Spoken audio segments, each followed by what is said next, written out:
The silence stretched between them like a bridge neither was ready to cross, yet somehow they had found themselves standing at its center.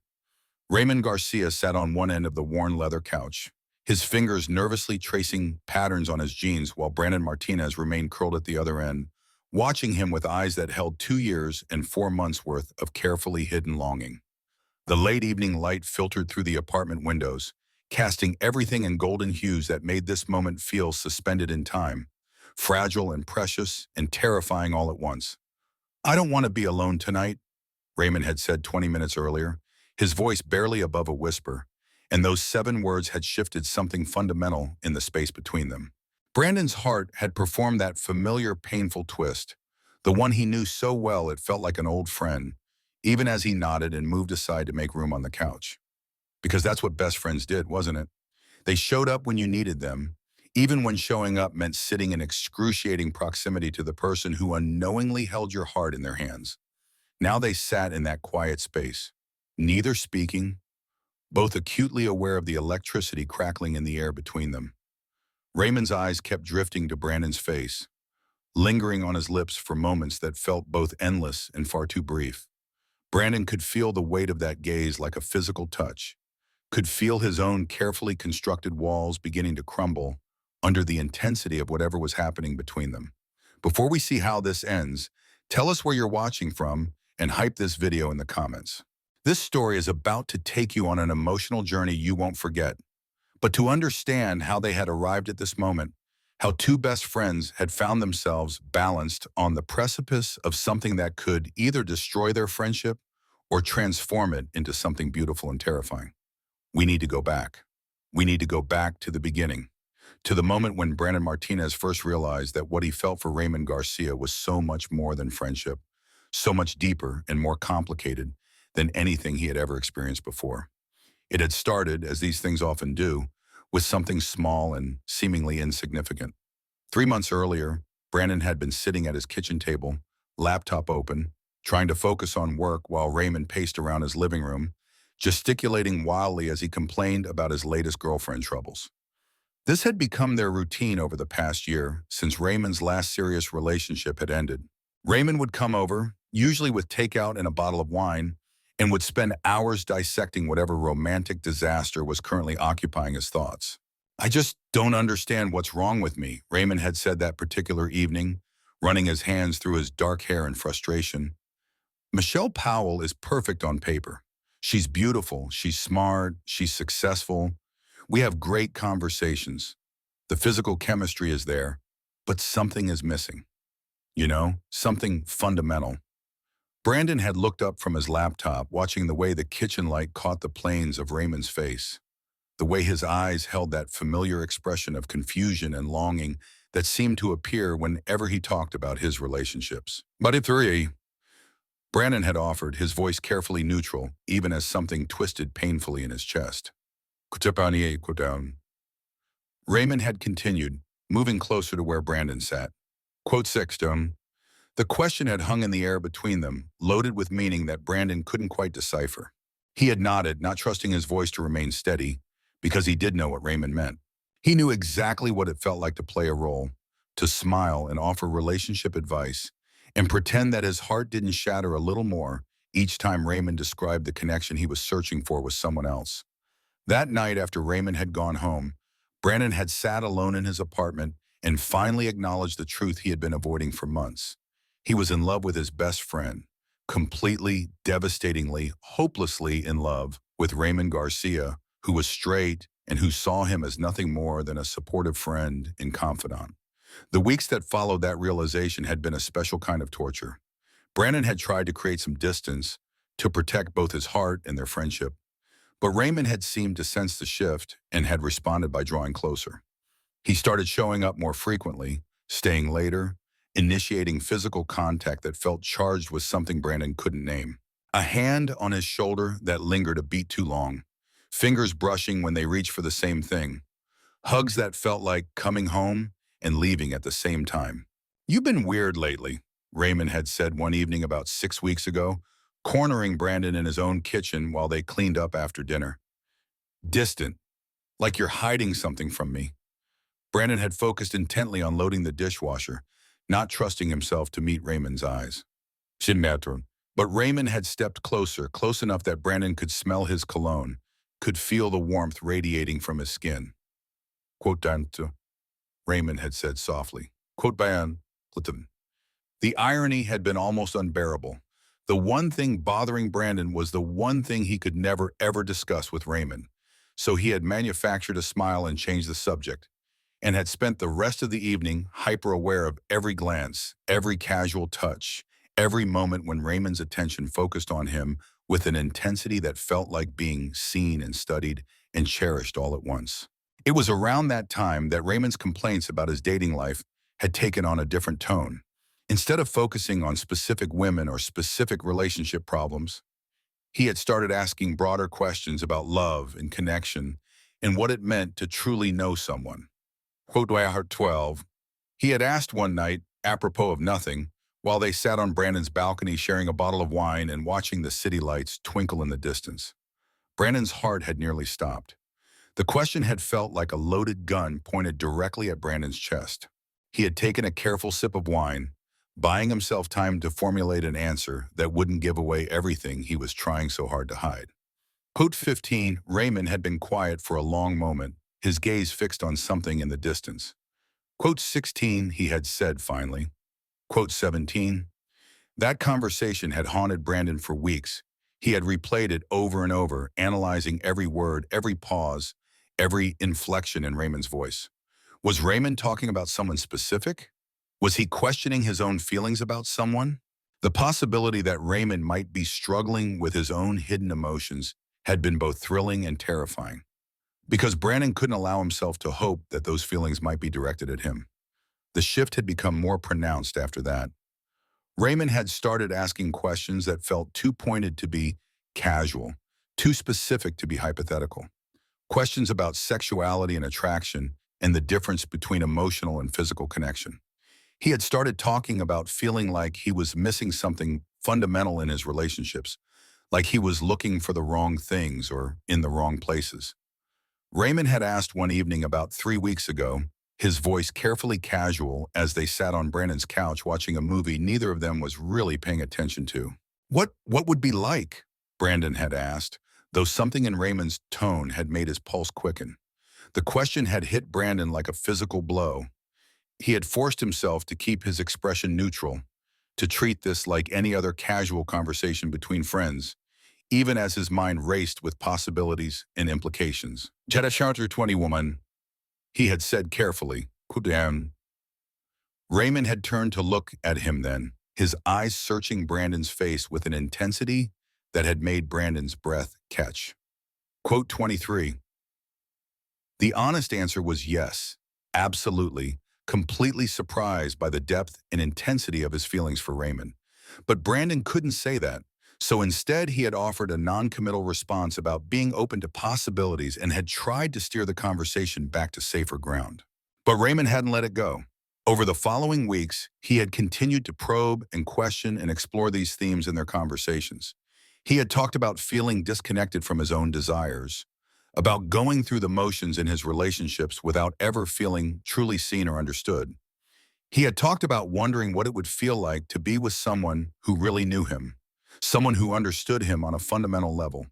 Each conversation had felt like a small revelation, like pieces of a puzzle slowly clicking into place.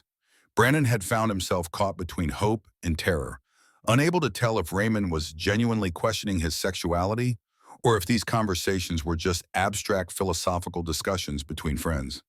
The ambiguity had been maddening, but Brandon hadn't dared push for clarity, too afraid of what the answers might reveal. Then 2 weeks ago, everything had changed. Raymond had shown up at Brandon's apartment on a Thursday evening. No warning, no explanation. Just standing in the hallway looking lost and vulnerable in a way Brandon had never seen before. Quote 24. Raymond had said without preamble, pushing past Brandon into the apartment. Quote 25. Brandon had closed the door and followed Raymond into the living room, watching as his friend collapsed onto the couch and buried his face in his hands. Quote Raymond had said, his voice muffled by his hands. Quote Dinan, Brandon had sat down on the opposite end of the couch, maintaining careful distance, even as every instinct screamed at him to move closer, to offer comfort through touch. Quote Dinan, the question had hung between them for a long moment. Raymond had looked up then, his eyes meeting Brandon's with an expression that was raw and searching and desperate. I don't know, he had whispered. That's the problem. I have no idea what I actually want. But I know it's not what I've been settling for. They had talked for hours that night. Raymond had opened up about feeling like he was living someone else's life, about going through the motions of dating and relationships without ever feeling that spark of recognition, that sense of coming home to someone. He had talked about looking at couples around him and wondering what they had that he was missing, what secret they knew that he hadn't figured out yet. Sometimes I think there's something fundamentally broken about me, Raymond had said as the night wore on, his voice thick with exhaustion and wine. Like everyone else got some manual for how to love someone, and I missed the distribution day. Brandon's heart had ached for him, for the pain and confusion in his voice. Utter it, he had said firmly. Quote 30 soon, Raymond had asked, turning to face Brandon fully. Ted. 37. The question had been impossible to answer honestly without revealing everything Brandon was trying to hide. How could he explain that he knew exactly what it felt like, that he was looking at the right person in that very moment? How could he describe the way his heart raced every time Raymond smiled at him? The way the world felt more vivid and alive when Raymond was around? The way he had memorized every expression on Raymond's face and could read his moods like a favorite book? Instead, Brandon had offered platitudes about connection and understanding and feeling seen. He had talked about the importance of being able to be completely yourself with someone, about finding someone who challenged you and supported you and made you want to be better. All the while, he had been acutely aware that he was describing exactly what he felt with Raymond, exactly what their friendship had always been for him. Raymond had listened intently, his eyes never leaving Brandon's face. He had said softly when Brandon finished. The conversation had ended there, but something had shifted between them. Over the following days, Raymond had started spending even more time at Brandon's apartment. He had started initiating more physical contact, casual touches that felt anything but casual. He had started looking at Brandon differently, with a kind of focused attention that made Brandon feel simultaneously exposed and cherished. Last week, things had escalated further. Raymond had arrived at Brandon's apartment late one evening, clearly distressed about something. He had been pacing and agitated, running his hands through his hair in that familiar gesture of frustration. Quote 40. Raymond had said without preamble. Quote 40. Brandon's heart had started racing. Okay. Do you think I'm attractive? The question had been so unexpected, so direct, that Brandon had felt like the air had been knocked out of his lungs. What? I'm serious, Raymond had said, stopping his pacing to face Brandon directly. As a man, as someone who knows me better than almost anyone, do you find me attractive, not just physically, but as a whole person? Do you think I'm someone worth loving? The vulnerability in Raymond's voice had been devastating. Brandon had wanted to close the distance between them, to take Raymond's face in his hands and tell him that he was the most beautiful, most lovable person Brandon had ever known. Instead, he had managed a careful, measured response about Raymond being objectively attractive and having many wonderful qualities that any partner would appreciate. But Raymond had pressed further. That's not what I'm asking, he had said, moving closer. I'm asking what you think. I'm asking if you, Brandon Martinez, find me attractive. The intensity of Raymond's gaze had made it impossible to look away, impossible to deflect or change the subject. Brandon had felt like he was standing at the edge of a cliff, one honest word away from falling into something he couldn't take back. Yes, he had whispered, the word barely audible. I think you're beautiful. The admission had hung between them like a live wire. Raymond's eyes had widened slightly, and for a moment Brandon had thought he might have crossed a line that would destroy everything. But then Raymond had smiled, a soft, wondering expression that had made Brandon's heart stutter in his chest. Thank you, Raymond had said quietly. I needed to hear that. They hadn't talked about it directly after that, but the dynamic between them had shifted again. Raymond had started touching him more frequently, more deliberately, a hand on his back when passing behind him in the kitchen, fingers brushing when they handed things to each other, sitting closer on the couch during their movie nights, close enough that their thighs touched and neither of them moved away. 3 nights ago, Raymond had asked if he could stay over. Not because he was too drunk to drive or because it was too late to go home, but simply because he didn't want to be alone. Brandon had said yes, of course he had said yes, and had offered Raymond the guest room. But Raymond had hesitated in the hallway between the bedrooms, looking uncertain and vulnerable. "Would it be weird if I slept in your room?" Raymond had asked. "Not in your bed, obviously, but maybe on the floor or something? I just don't want to be by myself tonight." Brandon's heart had nearly exploded at the request. He had managed to suggest that Raymond take the bed while he took the floor, but Raymond had insisted they could share if Brandon was comfortable with it.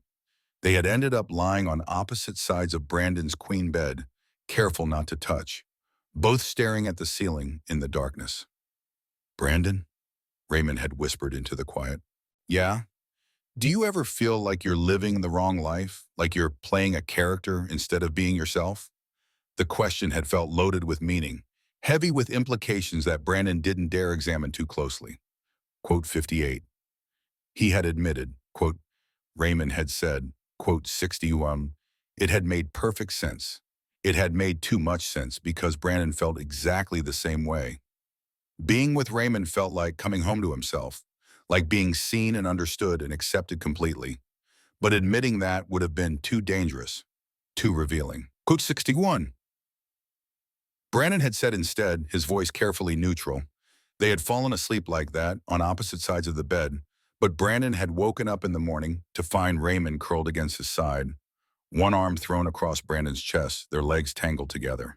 For a few precious moments before Raymond woke up, Brandon had allowed himself to imagine what it would be like if this was normal, if he could wake up every morning with Raymond in his arms. When Raymond had stirred awake and realized their position, he hadn't immediately pulled away. Instead, he had looked up at Brandon with sleepy, confused eyes, and for a moment Brandon had thought Raymond might say something about what was happening between them. But then Raymond had smiled and made a joke about being a cuddler, and the moment had passed. Yesterday, Raymond had come over again, this time with takeout and a bottle of wine and a determined expression that had made Brandon nervous. They had eaten dinner mostly in comfortable silence, but Brandon had been acutely aware of the tension building between them, the sense that they were approaching some kind of breaking point. After dinner, they had settled on the couch to watch a movie, but neither of them had been paying attention to the screen. Raymond had been fidgeting, playing with the hem of his shirt, stealing glances at Brandon when he thought Brandon wasn't looking. Finally, about halfway through the movie, Raymond had muted the television and turned to face Brandon directly. "I need to tell you something," Raymond had said, his voice serious and determined, "and I need you to let me get through it without interrupting. Because if I don't say this now, I might never find the courage again." Brandon's heart had started racing, but he had nodded, not trusting his voice. Quote 64. Raymond had begun, his words coming out in a rush. Quote 65. Brandon had remained silent, afraid to breathe, afraid to do anything that might interrupt this moment. Quote Raymond had continued. Quote 7. The words had hit Brandon like a physical force, hope and terror warring in his chest. He had wanted to respond, to say something, but Raymond had held up a hand. Quote 7. Raymond had said, quote 7. Brandon had felt like the world had tilted on its axis. Everything he had hoped for and feared was happening at once, and he hadn't known how to process it, how to respond. "I think I might not be as straight as I thought I was," Raymond had continued, his voice dropping to a whisper. "Actually, I don't think I'm straight at all. I think I've been gay or bisexual or something other than straight my entire life, and I've been too scared or too conditioned to admit it to myself. But being with you, feeling what I feel for you, it's made me realize that everything I thought I knew about myself might be wrong." The confession had hung between them, raw and vulnerable and terrifying. Brandon had stared at Raymond, trying to process what he was hearing, trying to believe that this was really happening. "Say something," Raymond had whispered. "Please." Brandon had opened his mouth, but no words had come out. How could he explain that he had been in love with Raymond for months? How could he tell Raymond that every word he had just spoken resonated in Brandon's soul like a bell being struck. Quote 74. Brandon had started, then stopped, overwhelmed by the magnitude of the moment. Quote 75. Quote Captain. Raymond had asked, his voice small and uncertain. Quote 7. Quote Shitton. Brandon had managed to say, his voice hoarse with emotion. Quote 79. Raymond had nodded, looking disappointed, but trying to hide it. Quote 80. Brandon had wanted to tell Raymond that he didn't need time to think, that he had been thinking about nothing else for months. He had wanted to close the distance between them and show Raymond exactly how he felt. But the moment had felt too fragile, too important to rush. Can we just sit with this for a minute? Brandon had asked. Can we just be here together while I wrap my head around what you just told me? Raymond had nodded and they had settled back into the couch cushions, the muted television casting flickering light across their faces. The silence hadn't been uncomfortable exactly, but it had been charged with possibility and uncertainty and hope. That had been last night. Raymond had stayed over again, this time without any pretense or hesitation about sharing Brandon's bed. They had lain there in the darkness, not touching, but acutely aware of each other, both processing the shift that had occurred between them. This morning, Raymond had made coffee while Brandon showered, and they had shared a quiet breakfast that felt different from all the breakfasts that had come before. There had been a new awareness between them, a sense of standing on the threshold of something significant. And now, tonight, Raymond had returned with that simple, devastating request. I don't want to be alone tonight. 7 words that had led them to this moment, sitting on opposite ends of the couch, the space between them crackling with unspoken possibilities. Brandon looked at Raymond now, really looked at him, taking in the uncertainty and hope and fear in his expression. Raymond's confession from the night before had changed everything between them, had opened a door that neither of them could close. But they were both still afraid to walk through it, still afraid of what they might find on the other side. What are you thinking about? Raymond asked softly, breaking the silence that had stretched between them. Brandon considered the question, considered all the ways he could answer it safely, all the ways he could deflect and protect himself and maintain the careful distance he had been keeping for months. But looking at Raymond, seeing the vulnerability in his eyes, Brandon realized he was tired of being careful. He was tired of hiding and protecting and pretending that what he felt was anything other than love. I'm thinking about what you said last night, Brandon said quietly, about feeling like yourself when you were with me. Raymond's breath caught slightly. Perched, quote 87. Brandon admitted, the words coming out in a rush before he could stop them.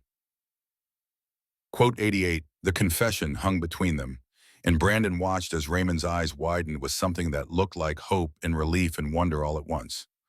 Really? Raymond whispered. Really? Brandon confirmed. Raymond, I need you to know that everything you said last night about questioning your sexuality and realizing you might not be straight, about feeling something more than friendship for me, I've been feeling all of that too, for months. Raymond's face transformed, hope blooming across his features like sunrise. Quote 92, quote 93, Brandon said, the words tumbling out now that he had started. Quote 94, Raymond stared at him, his mouth slightly open in shock. Quote 95, quote 96, Brandon confirmed. Quote 97, quote 98. Raymond whispered, his voice thick with emotion. Quote 99. Brandon continued, the words pouring out of him now like water through a broken dam.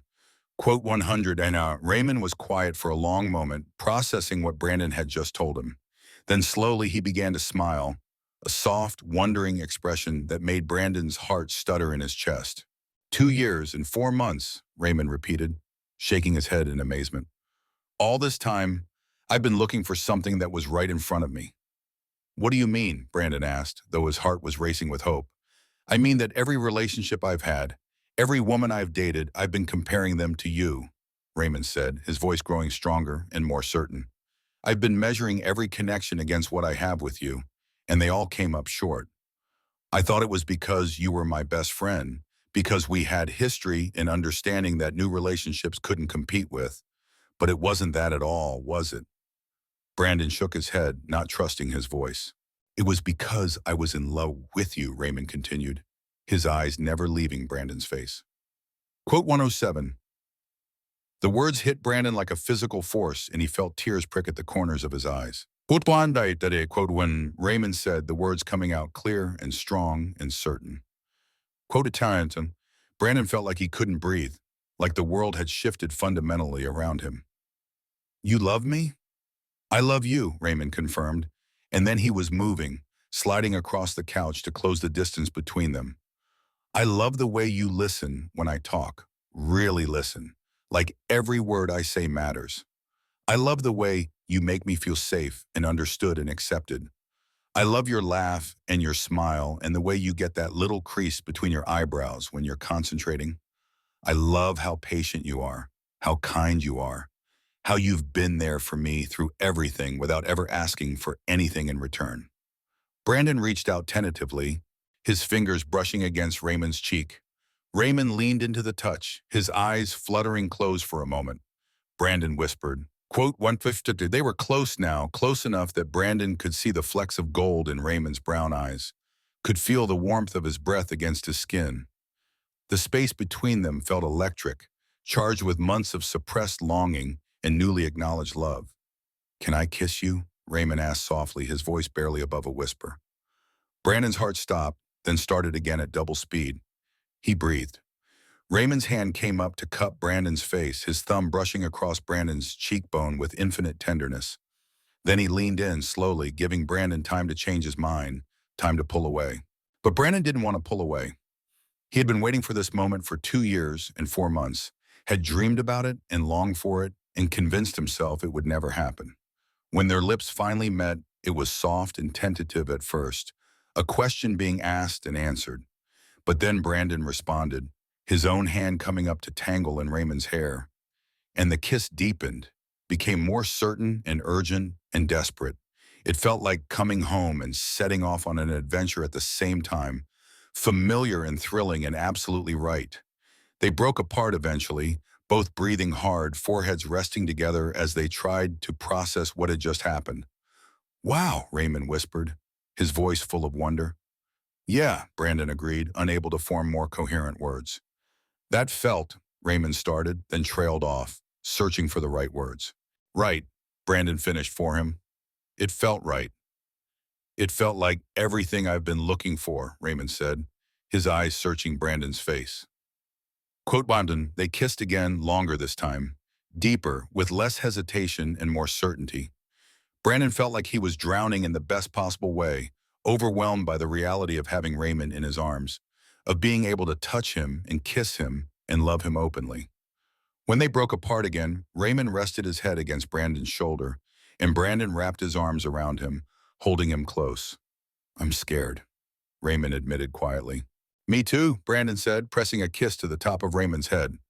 Wait, does Raymond asked, pulling back to look at Brandon. About 30. Brandon considered the question, thought about all the ways their relationship would be different now, all the challenges they would face, all the uncertainty that lay ahead. Then he looked at Raymond, at the hope and love and vulnerability in his eyes, and knew that he had never been more certain of anything in his life. Quote, Brandon said firmly. Quote, Borchot, Raymond's smile was radiant, transforming his entire face. I want that too, he said. I want all of it with you. They spent the rest of the evening talking, really talking, about their feelings and their fears and their hopes for the future. They talked about Raymond's journey of self-discovery, about the signs he had been ignoring for years, about the way his feelings for Brandon had forced him to confront truths about himself that he had been avoiding. Quote 135. Raymond admitted as they lay curled together on the couch, Brandon's arms around him. I think part of me has always known that I wasn't entirely straight, but I was too scared to examine it too closely. It was easier to keep dating women and telling myself that I just hadn't found the right one yet than to face the possibility that I might be gay. What changed? Brandon asked, his fingers playing gently with Raymond's hair. Quote 138, Raymond said simply. Quote 139. They talked about Brandon's experience too, about the months of hidden longing and carefully suppressed hope, about the pain of loving someone he thought he could never have. I almost told you so many times, Brandon confessed. There were moments when I thought maybe you were feeling something too, when I caught you looking at me a certain way or when you would touch me, and it felt like more than just friendship. But then I would convince myself I was imagining things, that I was projecting my own feelings onto you. You weren't imagining things, Raymond said, tilting his head to look up at Brandon. I was feeling something, I just didn't know how to name it or what to do with it. I was so confused about my own emotions, so convinced that I was straight, that I kept pushing those feelings down and telling myself they didn't mean what I thought they might mean. As the night wore on, they made plans, tentative at first, but growing more confident as they talked. They would take things slow, give Raymond time to fully process his sexuality and what it meant for his identity. They would be honest with their friends and family about their relationship when they felt ready. They would figure it out together, one day at a time. I don't want to hide this, Raymond said as they prepared for bed. I don't want to hide us. I've spent too much of my life hiding from who I really am, and I don't want to do that anymore. We don't have to hide, Brandon assured him. We can be as open as you're comfortable being. There's no rush, no pressure. We can move at whatever pace feels right for you. They slept in Brandon's bed that night, properly this time, without pretense or careful distance. Raymond curled against Brandon's side like he belonged there, and Brandon held him close, marveling at the fact that this was real, that Raymond loved him back, that they were finally together. 3 weeks later, they were hosting their first dinner party as a couple. Their friends had been surprised but supportive when Brandon and Raymond had announced their relationship, and tonight they were celebrating with takeout from their favorite restaurant and a bottle of champagne that Raymond had been saving for a special occasion. I can't believe it took us this long to figure this out, Raymond said, as they set the table together, moving around each other in the kitchen with the easy familiarity of people who had been friends for years and lovers for weeks. We figured it out when we were ready to figure it out, Brandon replied, stealing a kiss as he passed behind Raymond. Some things are worth waiting for. Raymond turned in his arms, smiling that radiant smile that still made Brandon's heart skip a beat. Quote 150 Winton, he said, the words coming as easily as breathing now. Quote 150. Brandon replied and kissed him again, still amazed by the fact that he could do that now, that Raymond was his and he was Raymond's, and they were building something beautiful together. Their friends arrived shortly after, and the evening was filled with laughter and good food and the kind of easy conversation that comes from being surrounded by people who love and support you. Brandon watched Raymond throughout the night, marveling at how relaxed and happy he seemed, how comfortable he was with their relationship and with himself. Later, after their friends had gone home and they were cleaning up the kitchen together, Raymond caught Brandon staring at him and raised an eyebrow. What? Raymond asked, smiling. Nothing, Brandon said, but he was smiling too. I'm just happy. I'm really, really happy. Me too, Raymond said, abandoning the dishes to wrap his arms around Brandon's waist. Quote 157. Quote 157, Brandon said, his hands coming up to frame Raymond's face. You're being brave and honest and true to yourself, and I'm so proud of you for that. I couldn't have done it without you, Raymond said softly. You made me feel safe enough to question everything I thought I knew about myself. You gave me the space to figure out who I really am. You did the hard work, Brandon replied. I just loved you through it. Just loved me through it, Raymond repeated, shaking his head in amazement, as if that's not the most incredible gift anyone has ever given me. They finished cleaning up and settled on the couch together, the same couch where they had shared their first kiss just 3 weeks earlier. It felt like a lifetime ago and like yesterday all at once. Do you remember what you said that first night? Raymond asked, his head resting on Brandon's shoulder. Quote Y7, quote finding data. Brandon said, his fingers tracing lazy patterns on Raymond's arm. I don't think I was talking about being physically alone, Raymond said thoughtfully. I think I was talking about being emotionally alone, about feeling disconnected from my own life and my own feelings. I think I was asking you to help me figure out who I really was. And did I? Brandon asked softly. You helped me find myself, Raymond said, tilting his head to look up at Brandon. You helped me find the courage to be honest about who I am and what I want. You helped me realize that love doesn't always look the way we expect it to, that sometimes the most beautiful love stories are the ones that catch you completely off guard. Brandon leaned down to kiss him, soft and sweet and full of promise. I love our love story, he said against Raymond's lips. Quote, you haven't found, Raymond replied, Quote one I just quote when Brandon corrected. Quote one scene. Raymond settled more comfortably against Brandon's side, and they sat in comfortable silence for a while, both lost in their own thoughts. Outside, the city hummed with life, but inside their apartment, everything felt peaceful and perfect and exactly as it should be. Brandon, Raymond said eventually. Yeah? Thank you. For what? For loving me, Raymond said simply. For seeing me and accepting me and loving me exactly as I am. For being patient with me while I figured myself out. For being brave enough to tell me how you felt, even when you were scared. For all of it. Brandon tightened his arms around Raymond, overwhelmed with love and gratitude and joy. Thank you for letting me love you, he said. Thank you for being brave enough to question everything you thought you knew about yourself. Thank you for choosing me, for choosing us. They fell asleep on the couch that night, wrapped in each other's arms, and Brandon woke up the next morning with Raymond still curled against his side, peaceful and content in sleep. He lay there for a while, watching Raymond sleep, marveling at the fact that this was his life now, that he got to love Raymond openly and completely and without reservation. When Raymond stirred awake, the first thing he did was smile at Brandon. That radiant, transformative smile that had become Brandon's favorite sight in the world. Good morning, Raymond said softly. Good morning, Brandon replied, leaning down to kiss him. How did you sleep? Better than I have in years, Raymond said honestly. I keep forgetting that I don't have to hide anymore, that I can just be myself with you. It's the most incredible feeling. You never have to hide with me, Brandon assured him. Not ever. They made breakfast together, moving around the kitchen with the easy coordination of people who had been doing this dance for weeks now, who had found their rhythm and their routine. Brandon watched Raymond as he cooked, still amazed by the fact that this beautiful, wonderful man loved him back, that they were building a life together.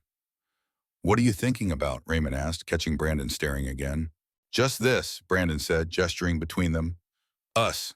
How lucky I am. We're both lucky, Raymond corrected, moving to stand in front of Brandon.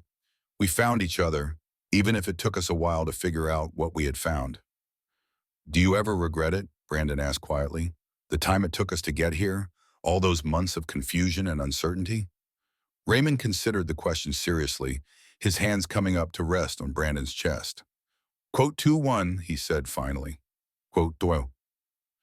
Brandon felt his eyes fill with tears at the sincerity in Raymond's voice, at the love and acceptance and gratitude he saw in his expression. I love you so much, Brandon said, his voice thick with emotion. I love you too, Raymond replied. And then he was kissing Brandon, soft and sweet and full of promise for all the mornings to come, all the conversations they would have, all the love they would share. When they broke apart, they were both smiling, both glowing with happiness and contentment, and the kind of deep, abiding love that comes from truly knowing and accepting each other. So what do you want to do today? Raymond asked, his arms still wrapped around Brandon's waist. Quad 206, Brandon said simply. Quote 207, quote Tajadnain, Raymond said, and his smile was so bright, so full of joy and love and hope for the future, that Brandon felt his heart swell with happiness. They spent the day exactly as Brandon had described, doing ordinary things that felt extraordinary because they were doing them together, as partners, as lovers, as two people who had found their way to each other despite all the obstacles and confusion and fear that had stood in their way.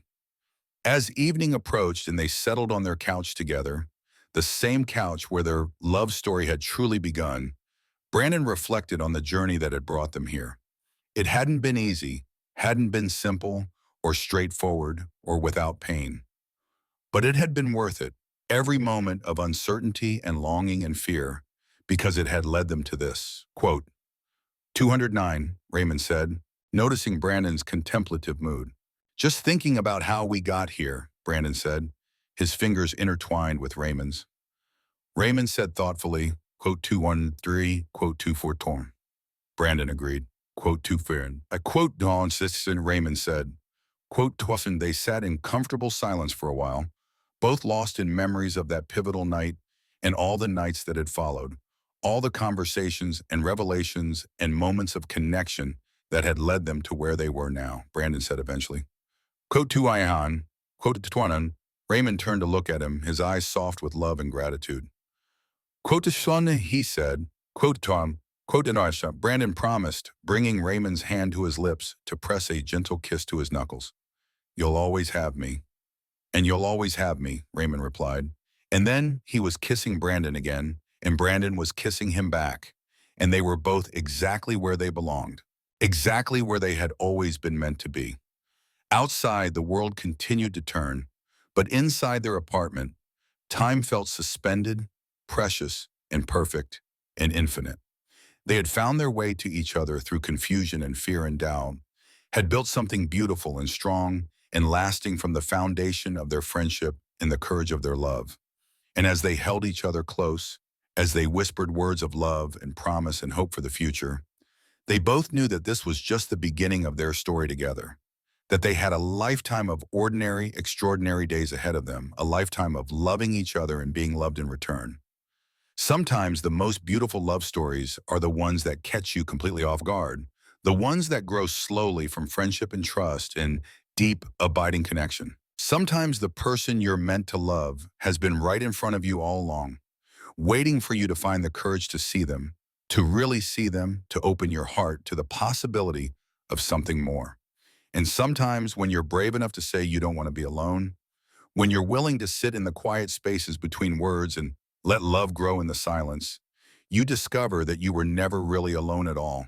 You were just waiting for the right person to help you find your way home to yourself and to them and to the love that was always meant to be yours.